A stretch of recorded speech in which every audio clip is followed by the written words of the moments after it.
where we put you on the map. This is Ron Costa broadcasting live from the Mappable USA studios in Las Vegas, Nevada. And folks, today we have a really good Reg.A story for you. So you definitely want to sit around and wait for that. But before we get into that, let's introduce Vicky Hutchmala from the World Token Market. Vicky, how are you today? I'm fabulous, Ron. I'm so excited. Well, you know, in Vegas, it's always hot and beautiful and sunny, but today it's all black and cloudy and windy, so we're a little not in our element. However, we are definitely in our element on this podcast. We have an excellent guest, and we're going to talk about what we like, Reg.A and crowdfunding. I think to get started. Sounds great. Well, let's introduce them now. Folks, we've got Riggs Eckleberry. He's the CEO of Origin Clear and the co-creator of Water on Demand. Riggs, how's it going over there for you? Guys, it's a pleasure being on board. I'm over on the East Coast, and you know, I love that the West Coast is being hit with a lot of rain because you sure need it. We do. we do. That's true. And if folks, if you're out there listening, don't believe it, Google Lake Mead, and you'll see what Riggs is talking about. We need water really badly here in Vegas, but you don't need it in Florida, right? That's for sure where you are, right, Riggs? We're in good shape. We're in really good shape. Yeah, yes, sir. Yeah. And you know, and kind of like to segue into what we're talking about today. You know, water is something that you know pretty well in terms of the business as well, right? Well, yes, it's an interesting story because I came out of high tech, spent the 80s and 90s in the high tech space, and in the early 2000s. When I finally had the opportunity to become the CEO of a public company, the fund that recruited me said, listen, we're not doing tech anymore, we're doing green. And so we started a company that actually was designed, our mission was to turn algae into biofuel. And that was an amazing experience, except that, of course, fracking brought the price of crude way down to where it was no longer competitive, and we switched over into water, and that was a fascinating experience to jump into water. About 9-10 years ago, we made the switch, and it's been a learning experience for sure. Is that how the company Origin Clear was developed? So what happened then is it was called originally Origin Oil because algae was the original oil, right? But then when we switched into water, we became Origin Clear, and that's the current company. And it was obviously a different gig, and the evolution of the company has really been more and more towards how do we make a difference in water for the world, because there's a lot of problems in water, but there's also a lot of complacency. Like, well, things are fine. I open the faucet, water comes out. I flush the toilet, water goes away. And people think it's important, but they don't have, the truth is they don't have any action item. Like, what do I do about the state of water? Well, we've made it possible for people to play a part. Well, and it's so important. It's a thing that is required for living, for life, for everyday existence, but people take it for granted. And as you say, you flush the toilet with it, it comes out of the faucet, you water your bushes, and it's always there. You don't even think about it. But there's places in the world where it's scarce and it's being wasted, and it's a commodity that's very valuable. And that's what Origin Clear appears to be trying to do, is save the water and make it work better for us. Is that correct? Yes, exactly. So really the thing is that we have a problem with water infrastructure in that it's badly underfunded and has been since 1961. And so here we are with a tremendous debt, and in fact, it's $1 trillion cumulative debt. Well, what are we going to do about it? Obviously, nobody's going to be writing checks for $1 trillion if they haven't done it already. So what's next? Well, we unburden the system and let businesses start to do the water treatment because they are the ones burdening the system. 90% of all water treatment demand is by industry and agriculture. And so we move into letting them take over their own water treatment, privatizing it in a way, and that is the solution. And, here in Vegas, Ron and I are in Vegas, and a lot of the casino properties, because they require so much water, have their own on-site water facilities for their water as opposed to using the city water, the general population water. And that has put an ease on the water consumption for everyone else because they're using their own water. And that has made a difference, right. But it's not that it's a drop in the bucket. If 1 or 5 or 10 industries do it, well, that doesn't do anything for everybody else around them. So you have to have a new solution. Right. And what you have to do is move from a big operation like a casino. They've got the budget and the expertise to do their own water treatment. But what about small and medium businesses? What about a brewery? What about everyday businesses? They don't have capital and don't have expertise. And also, how do you fit the water treatment system into a very small space? We solved those three problems. Oh, wow. So what did you do? Well, we created, first of all, in 2018, we launched a company called Modular Water Systems, which downsized the large metropolitan water systems down into, a size for, a 300 square foot space, perhaps in a brewery, whatever. And that was essential to make it happen. Modular Water is now just rocking. They doubled their business from 21 to 22. So they're on a tear. But there was still a problem because there was still a funding problem. And so many of these customers, they would do something about it, but they don't necessarily have, $1 million for a water system. So in 2020, we started solving that problem, and eventually we created something called Water on Demand, which is a way for businesses to simply sign on the dotted line and get a water system without paying for it up front and just pay on the meter like they're used to, right? They've always paid on the meter with the municipality. Well, now they can pay us on the meter, and our investors pay for the equipment, and then we retain a local water company to do the operation and maintenance. I mean, I'm not going to fly out to Vegas to take care of let's say a brewery in Vegas, but I will retain a company in Vegas to do the on-site maintenance. And so now you have a fully managed situation. And what's great is now we have investors who are benefiting from almost like an oil well from this asset generating revenue, and they get a royalty. And that's really what we call it, the new investable asset, Water on Demand. Oh, very interesting. So is this for commercial use or for residential use, or who can use it? Right. It's industrial and agricultural. We don't operate in the single-family home space only because it's highly commoditized. It's very it's a different space, right? So we work with the 90%, not the 10%. So if 90% of all the businesses is industrial and agricultural, then that's the space we're in, because that's going to make the biggest difference long term. Our goal here is to unburden the city services enough so that they can start serving the people better, as opposed to being overwhelmed by the industries that are generating toxic water.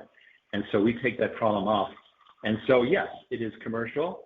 It is not the gigantic $20 million systems. It's typically $500,000 to $2 million systems. And of course, affordable on a pay-per-gallon basis. That's how it's done. It's very exciting. And in fact, we launched the company Water on Demand And now we're actually crowdfunding for it, which is even more exciting. Excellent. That is.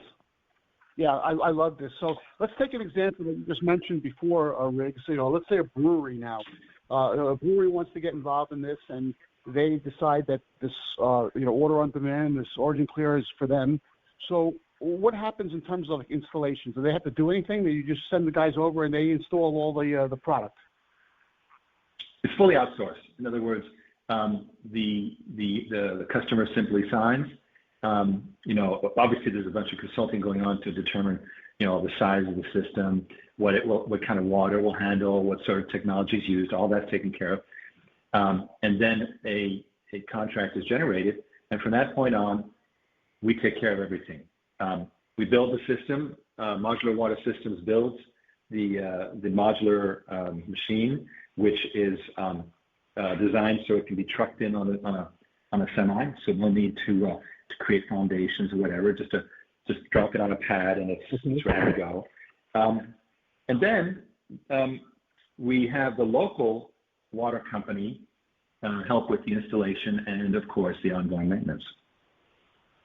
Right. Okay, good. So then they get charged, like you said, on a meter basis, very similar to the way that you might look at your electric bill then, right? It's the same type of idea? Right. I mean, everybody's accustomed to paying, by volume, be it electricity, be it water. So it's just the same thing. So it's not a foreign concept. What's new is that this is being done privately. When you take something that's been a government monopoly for so long, and you break it up, you get a tremendous expansion. Look what happened when AT&T broke up, and it turned into MCI, the Baby Bells, even the internet, all because it became a free market as opposed to a controlled monopoly. And similar thing is happening right now in water, where water is becoming privatized for industry, therefore freeing it up to be properly serviced people, which I feel very strongly about, Ron, because, in Ireland, water is free.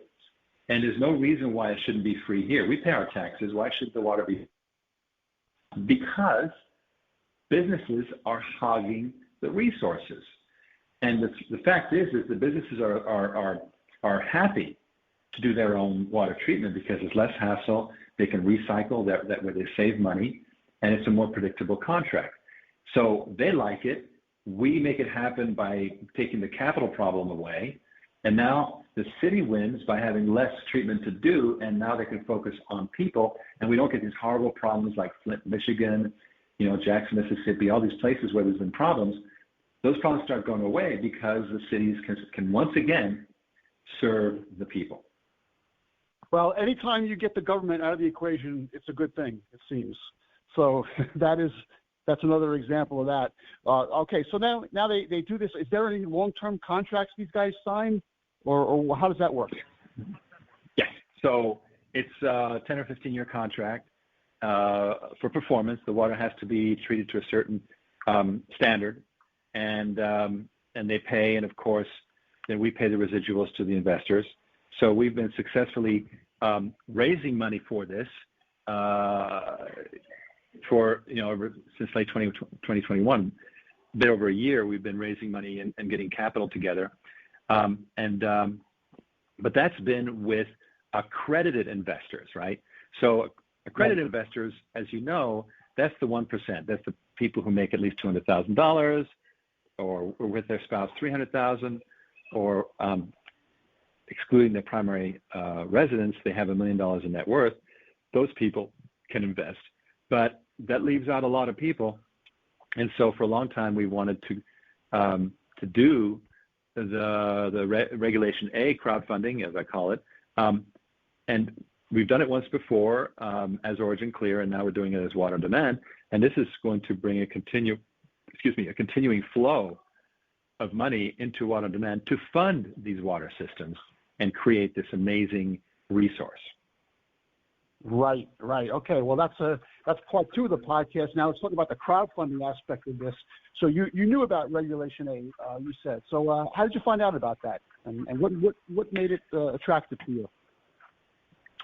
Well, 2013, there was something called the Jobs Act that was passed, and that was a big change. And at the time I saw it happen, I was like, wow, this is exciting. And I don't know if you know, but the Jobs Act is created Regulation A, which is the crowdfunding act, but it also liberalized marketing to accredited investors. And so for years, ever since, we've used the accredited side of the marketing, because now we were able to market openly. It used to be back in the day it was only friends and family. Well, that was terrible. And if I started talking to Ron Costa, I'd go, okay, Ron, you're a friend, right? You're a friend. Wink, wink. No, that's so what happened? Right. So making friends really fast. So we started using the Jobs Act for our regular accredited rounds very quickly. Then in 2020, we decided to dip our toes into Regulation A as Origin Clear. And overall, I liked the experience. There were a few things that we could have done better. But when we came back to it this year, there's been a real change in Reg.A where you can literally get a company funded exclusively with Regulation A, with crowdfunding, and get it all the way to the NASDAQ. As there's a great example, a company called Knightscope with a K, and they raised, I think, $110 million. Knightscope. I'm sorry? Oh, no, I just said we love Knightscope. Yeah, we love Knightscope. Knightscope it's an example of a company that exclusively raised crowdfunding money and is now in the NASDAQ. So that I looked at that, I was like, okay, this water on demand needs some serious capital. Yes, we can and will get institutional money, but early stage, let's get people of every walk of life to invest at least $1,000 and enjoy the fruits of being an early investor in the company.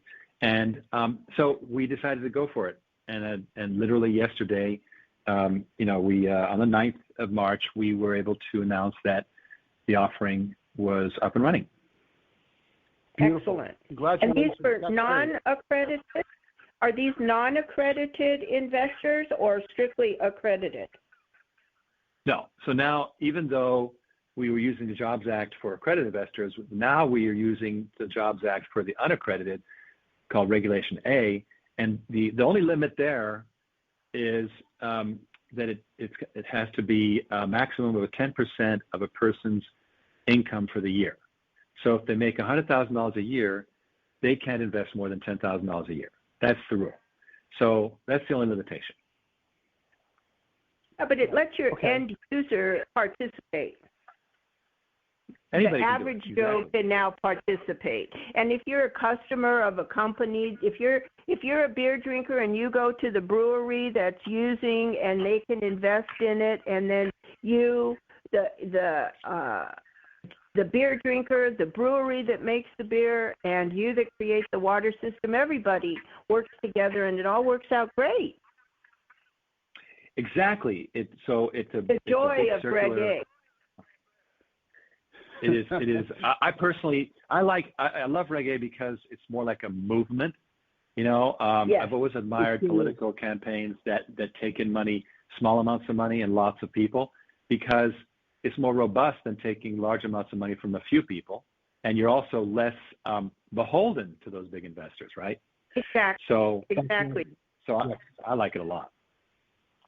So Riggs, I'm assuming that you went with a Tier 2 Regulation A, is that right? Tier 2 Regulation A plus. So it's the $75 million a year. Right. I'm not saying we'll get to $75 million, but that's just what it is. And that also it has enhanced reporting requirements, but it also is much more liberal in terms of what we can do. So we went all the way. Right. So and then your offering had to have been qualified by the SEC. So tell us a little bit about how you dealt with the SEC. Were they easy to deal with, or I know there's probably lots of comments that went back and forth, right? Not a one. Oh, wow. Excellent. Yeah. Wow. All right. Wow, Qualified. score for you. Qualified right out of the box. Yeah. So did you use? You must have great lawyers. Yeah. Did you use somebody to help you through the process, Riggs? Did you use advisors, consultants that helped you go through the process, or did you do it on your own with your own attorneys? So we have our own attorney, a firm called KBA in Salt Lake, Marty Tate, who's wonderful. But in addition, we are on a platform called Castle Placement, which they're the broker dealer. Somebody's got to be the broker dealer that does all the regulatory stuff, and so they handle that. They have the software. They have the credit card facility and all that stuff, right? It's all taken care of. It has to be an escrow firm, and so they take care of all those details, and that's helpful. So now, whether you go with Manhattan Street Capital, Republic, Castle, Start Engine, any one of these guys, I think it's good to be on a platform because a lot of details get taken care of. Right. Yes. And plus, you don't want to recreate the wheel. You want somebody to help you go through the process that's been there, done that, knows how to avoid the issues and problems that come up. That's the advantage of having advisors help you through the process. No question about it. So, and the other thing is the Castle wanted to make it super simple. So it's just straight common stock in Water on Demand. And should Water on Demand end up becoming a public company, all those shares, of course, are tradable as public shares. And that's kind of the attraction of Regulation A. Yeah. So do investors get actual certificates of their holdings? Yes, of course. These days they're held electronically by our transfer agent. People can request paper certificates, but typically it's held electronically, and they have a dashboard, and then they can transfer it to their broker and sell it, and buy and sell, and whatever. So, but until Water on Demand is public, Origin Clear, the parent, is public already, but now Water on Demand has the opportunity, and we're not saying that it will, but has the opportunity to become a public company through this process. And then automatically the shares being held at the transfer agent will become tradable shares on whatever exchange Water on Demand might end up on. Oh, okay. Very good. So how did Origin Clear fare through the process? How are they doing? Because they've been trading for a little while now, right? Right. Well, Origin Clear, we did our Reg.A as already being a public company, and it was a good little project. The offering was different. It was more of a dividend product that was not a stock product. And frankly, I think it's better if people get a stock product because then they have the upside. Because people like, okay, I'll make 8% or 10% on my money. Great. I'm happy I'm making 10%, but people really want to roll the dice and they get excited. And so you want to give them the upside. And that's why I think having common stock is smart. Yeah. Do you think the Origin Clear investors are?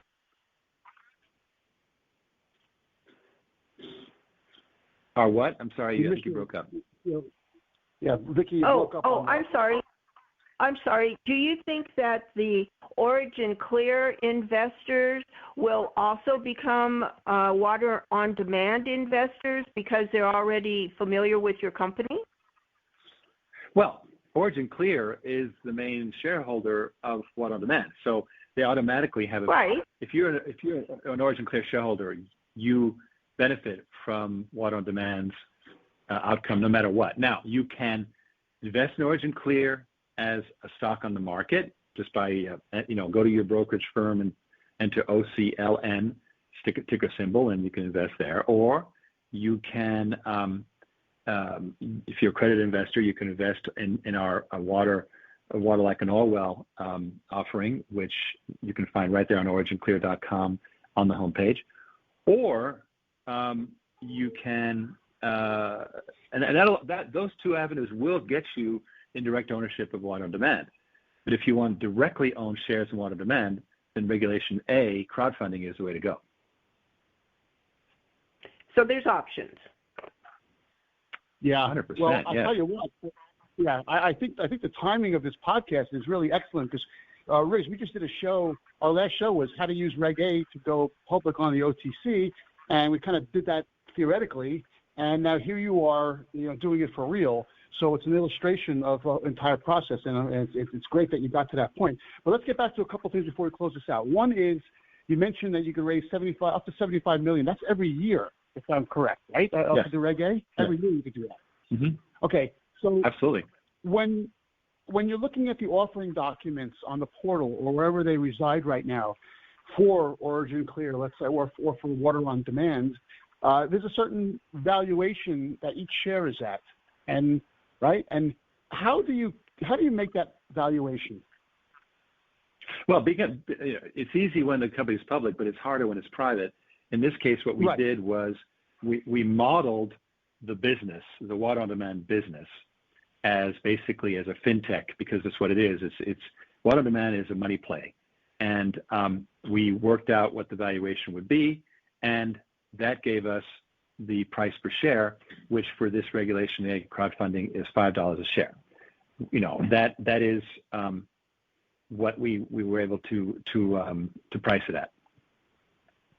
Right. Okay. All right. And then what made you choose that one broker dealer versus all the other ones? Did you have a relationship with them to begin with? We were recommended to be with them, and as I say, we've had a good experience with them. They're good people. There's the king of the hill, of course, is Start Engine, because they have their own, shall we say, investor club. But we're very happy with Castle Placement. Absolutely. Yeah, that's awesome. Okay, and then my last question, which I guess could lead to an entire new podcast, is now you have your Regulation A ready to go, and the investors have to find out about it somehow too. These guys that may not know you. So, what are you doing to market this at this point, besides being on awesome podcasts? Well, of course, we're doing a lot of Facebook advertising. That's our primary channel. People can find out about the offering by going to oc.gold/blue, oc.gold/blue. Just put that in your browser, and it'll come up. If you want to see the offering circular, it's oc.gold/offering. All the details about that. Right. Okay. Well, we're going to link that all in the show notes for sure. But you also do presentations, don't you? Don't you have some kind of like a CEO call or something like that? You mean a deck? Yeah. Oh, wait, no. I think okay, first of all, every week I do a CEO briefing every Thursday night at 8 p.m. Eastern, and we talk about everything just like this. It's wide open once a week, and we have a lot of fun with it. And people can find out a lot more about Origin Clear, about Water on Demand. And also on the 22nd of March, we're going to be in New York for World Water Day. And on the 23rd, we'll be interviewed at the New York Stock Exchange studio to be discussing that. And all that stuff will get out, of course, in PR, and it'll be on our website and so forth. So the important thing is sign up for the briefing. You'll be on our newsletter list. If you can't make it at 8 p.m. on Thursday nights, we circulate a replay, and it's really worth staying subscribed to. Yeah, exactly. You know what? That is such a great technique to keep people informed. I guess the obvious question: why don't all CEOs do that? It's right. I mean, what are they thinking? This is like a great thing to do. How come not everyone does that? Crazy. Ron, it is. Maybe because they're not so smart. Well, it is a devotion of time. You have to devote the time, right? Every week. Yesterday we did our 201st briefing, and you just have to put it. You have to put in the dedication. What can I say? It is what it is, right? And even if I'm on a ski trip, I do my briefing from the ski condo, and that's just how it is, right? Yeah, that's right. Well, I guess that's 5 o'clock our time here in Vegas. So who knows? Maybe next time at a brewery at 5 o'clock, a little beer and your presentation. Boom. Using water on demand system. That's right. Exactly. Exactly. Yeah. We'll tie it all in a bow. Yeah. I love it. Can you talk about everything about the water on demand and where people can go to get kind of more information on that? Is there any place that people can go to maybe get a hold of you personally if they want to ask you a question or want to set something up? Well, I'll tell you a secret. I send out. There's a couple ways people can talk to me. Number one is in the briefing. If they ask a question in the Zoom chat, I answer all questions that come up in the Zoom chat. That's number one. Number two, right. When you receive my weekly newsletter, the email it comes from is my email. If you hit reply, it goes into my inbox. And so you have access to me.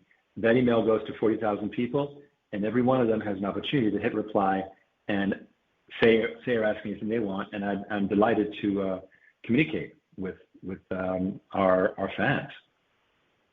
Yeah. So if I see you on the ski slopes on your phone, you may be actually responding to an email. Yeah, because voice to text on the ski slopes works great. That's great. So I think you made the case for water on demand for sure on the podcast. Vicki, what do you think? Do you have any closing comments or questions? Oh, wow. Water, as Rick said, is a viable and important. No, we lost Vicki again. No, she's probably saying something. Something good. Okay, I'm back. All right. Let's do this correctly. Water, as Rick says, is an important commodity in the world, and we tend to take it for granted, but it's really a serious issue.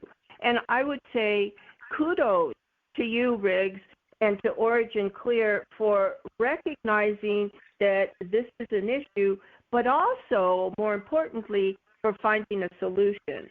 And that solution gives everybody the opportunity to save water, recycle water, as well as invest in water, which allows them to invest in the future. What a score for you, Riggs. Fabulous. Congratulations. And I'm an investor myself, and these days I don't know what to invest in because every single asset out there has been stressed and messed with and inflated. We don't know, right? I mean, even gold, I have no idea. But water is just at the beginning of its run. And so now that water is becoming an investable asset, it's a whole new game, isn't it? Exactly. Yes, it sure is. It sure is. And Riggs, I hope maybe we can get you on the podcast again in the future as you continue to grow and come up with more news. It's nice to break the story of your first day with the offering. So happy to have you on, and thanks so much for your time. We really appreciate you being on the show. It was a pleasure, Yes, Rick. well, in fact, we took our first $8,000 investment today. The very first investor came in on the crowdfunding, so it's a banner day for us. It's been such a pleasure being on the show, and I'd love to be invited back anytime and keep telling the story as we go. And next time we'll talk. Next time we'll talk just a little bit about philanthro investors and how they help Origin Clear. I would love to because, as you know, you've got the water ambassadors, all that fun stuff. Let's make it a point. Absolutely. Great. All right. Thanks again, Riggs, for being a guest on the show. Vicki, thanks for co-hosting this with me. And folks, you're listening to the Mappable USA podcast at mappableusa.com. If you go to that website, you scroll down the homepage a little bit, you'll see all our syndication sources. Just pick the one you like best and subscribe so you'll never miss another one of our episodes. If you want to be a guest on the show like Riggs was today, there's a guest tab there. Just fill that out. We'll see what we can do about getting you on the show. And if you like what you heard today, send us an email at info@mappableusa.com or just leave a message on whatever page you're listening to this on right now. So thanks for listening. Thanks for your support. We'll be at you next time with another Mappable USA podcast. Have a great week, everyone.